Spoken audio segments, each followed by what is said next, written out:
Yo, what is good, everybody? I hope y'all are having a fantastic day, fantastic Tuesday. Man, I just wanted to get on here real quick. Make sure you like, comment, subscribe. You know, I do this for me, but I also like to just put out stuff for y'all. Come holla at your boy, all that good stuff. But man, I wanted to do this one today because I know yesterday I was talking about like some trades and stuff like that I just think that needs to happen. Personally, I know people in the industry, will say like Chet is probably still gonna end up being on Oklahoma City. They probably not gonna trade him or anything like that. But if it's a team that's really out there that could possibly make some moves, kind of look at going a different way, it's Oklahoma City. They have a lot of draft capital, a lot of first round draft picks. They got like 2 this year, 3 next year, I think like 3 after that. They have a lot of draft picks. And the only reason why I say that they need to possibly move off of him, even though I know Chet is still young, he could possibly grow into being something a lot better. But if you look at the series between Oklahoma City and the Spurs, Chet literally looked like he was he was a wussy. He was scared to take only 2 shots in a game 7 conference final. He was done. He was out of there. And the thing that really kind of get me is like I think it was game 6 when he went up for a dunk, got his shot blocked by Vassell. I was like, there is just no way. There is no way that this 6'5" guy is guarding you the way that he's guarding you, smacking your shots around, making you look scary. Like you don't even belong on the court type stuff. And you're not really trying to show your you're not trying to lure them on the table or nothing like that, bro. Like, to me, personally, I just don't think that's winning mentality. Especially when you're in the West where everybody is basically cutthroat. Shoot, you got Anthony Edwards, you got Luka, you got Spurs, Wemby. Who else is over there? You got Jokic. Like, you got way too many dogs that's over there in that conference for you to not want it by now. You know what I mean? I don't think he just has that it factor. And my thing is if you're not gonna have that it factor, if you're not gonna be able to help Shea out at this point in time, especially when Jay Will ain't even there, he didn't play the entire series pretty much. Jalen Williams. And yeah, you're not supposed to be the number 2. Jay Will's supposed to be the number 2. All right, cool. All that's cool. But the simple fact that you only took 2 shots, you were averaging 12 points a game, when in the regular season you was averaging like 16 to 20. Nah, that ain't gonna cut it. No rebounds neither. So it's like at the end of the day, they getting what they need at a Hartenstein. So I expect them to go ahead and bring him back, put him on a contract. But they gave you a maxed out deal last year. And this is how you look. You are on the court. You have no excuse to look the way that you look, bro. And my thing is again, because I be talking to my homeboys about this. I'm like, bro, you're 7'1". I don't care if Wemby is 7'5". You're 7'1". Put up, like, bro, do something. Show something. Show some aggression. Throw the man on the ground or something like that. I don't care.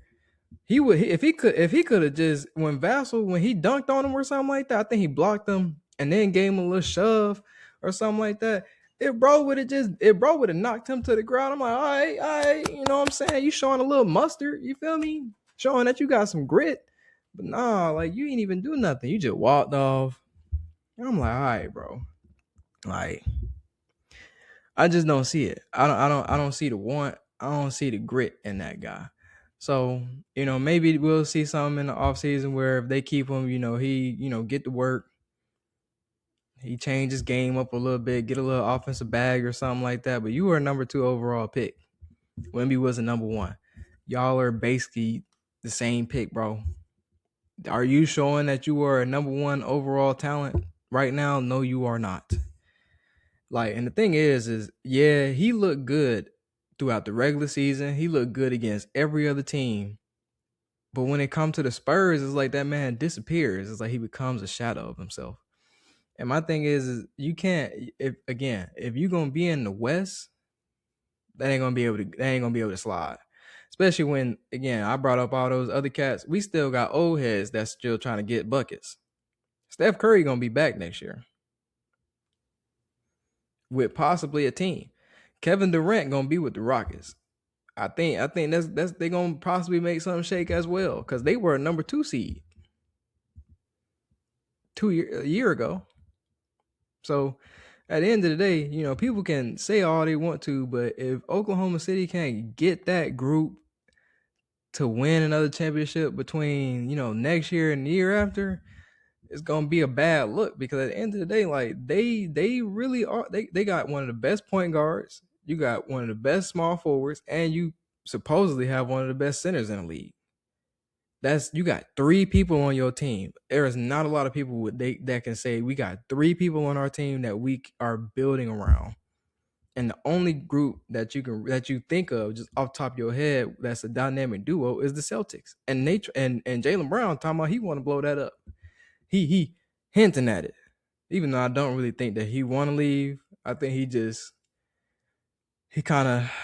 in a weird place right now. But that's neither here nor there. That's for a different day. But for Chet, I just think maybe they might need to look at trying to go get Giannis. Sorry. I think they have enough draft capital. They could throw, a first round pick this year, maybe 2 next year. Honestly, they could throw both their first round picks this year because they still got second round picks. They can go get or give them, a first this year, 2 seconds for this year as well. Give them maybe a first next year, or first the year after that, first year after that. They got so many first round draft picks, they really can just throw them joints out there and a player. So the thing is that when Oklahoma City got all these assets, you need to be trying to make yourself look good at all times because it is teams that are trying to look to get key players and some draft capital. And like I said, Oklahoma City is that spot. But I just think that they have enough. Throw at Milwaukee, throw at the Bucks. Tell them here, give us Giannis. I know Giannis said that he only want to be on the East. The East is a lot easier. He ain't got to go through all the monsters and stuff like that. But I also think Giannis won a championship. And he's not getting that with the Bucks. I don't really see the Cavs really making that move. I don't see Miami really making that move and being good. The only spot that he could really go to is the Knicks. The Knicks not trading nobody at this point. So the Celtics is probably the only place. But if I'm Giannis, the only places that I could really go to and win a championship right now immediately, and the Bucks would be able to get some capital off of the teams as well as the Bulls, because they got the most cap space in the league at the moment, so they can go get whoever they want and bring in Giannis. Oklahoma City, because they have all the draft capital in the world and players. And I mean, I guess those really the only 2 teams. I mean, the Lakers could let Braun go and then make a trade for Giannis, but I think that's again hard. That's a hard situation to work out. Every other place is hard to kind of figure out. And like I said, it's the Celtics, the Bulls, Oklahoma City. I think that's gonna be where Giannis either lands this year. We'll see what the Cavs end up doing, but I don't think that's gonna end up happening. But I personally just don't think Chet need to be on the team no more. To go 1 for 2, 4 rebounds. You were on the court for 30 minutes, bro. That was number straight cardio. That was it. Brother dunked on you one good time, and you was like, I don't want no parts of this no more. I want the game to be over. When? That ain't it. There is no way. And I know people don't like Shea and all that good stuff, but Shea wasn't doing no flopping and all the rest of that junk like how everybody be talking about how Oklahoma City. Well, nobody flopping that game. It was number straight buckets being put in the basket by him, at least. Straight buckets being put in the basket, and you give him 2 points. If he would have gave them 10 points, they win the game. That's it. That's all they probably would have. If he would have gave them 10 points, they win the game.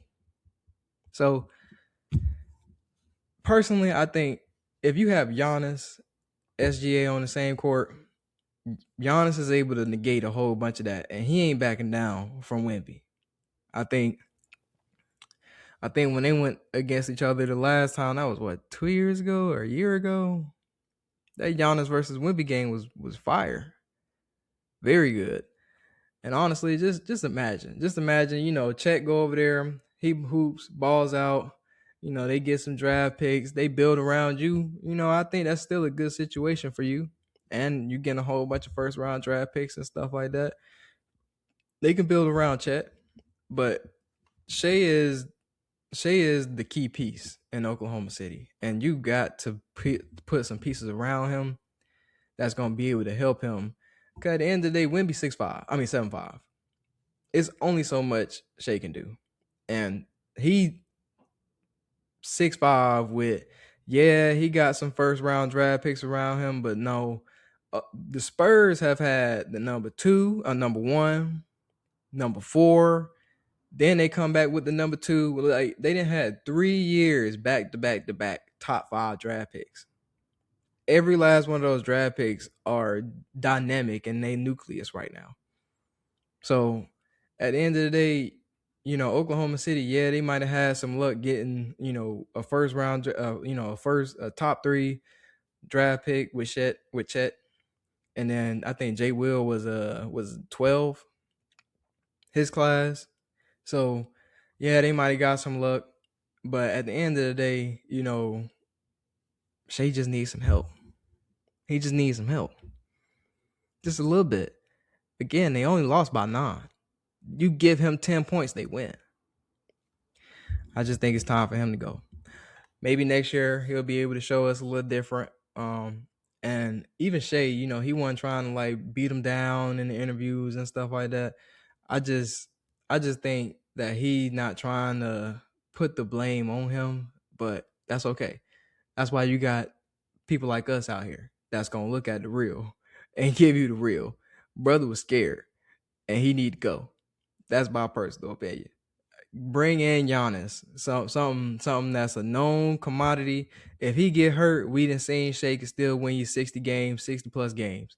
So, and then shoot, you got people from last year that ain't even play. Bring them boys in, let them play. They will be all right. But when it's time for playoffs, Giannis is gonna be there, and he gonna show out, and he gonna drop however much he need to drop, and make sure that he ain't got to back down. No, make sure that he isn't, on the court by himself, because he isn't gonna back down to anybody in the West. In my opinion, I feel like that'll be a nice little duo, and I personally want to see it. But y'all let me know how y'all feel about it. Y'all let me know if Giannis gonna get traded or not. If he is, let me know where y'all think he's gonna get traded. Do you think my little scenario of how, you throw in Chet, couple first rounds this year, next year, maybe some second rounds, year after that, give it to the Bucks. Y'all think he can get to Oklahoma City, or maybe y'all think he might go to the Cavs or the Celtics? But y'all let me know. That's just how I feel about it. Do y'all think that Chet could possibly, get better for next year and have a better year next year and, better showing? Shoot, I just personally don't see it. But y'all let me know in the comments. Number G takes. Y'all have a good one. Peace.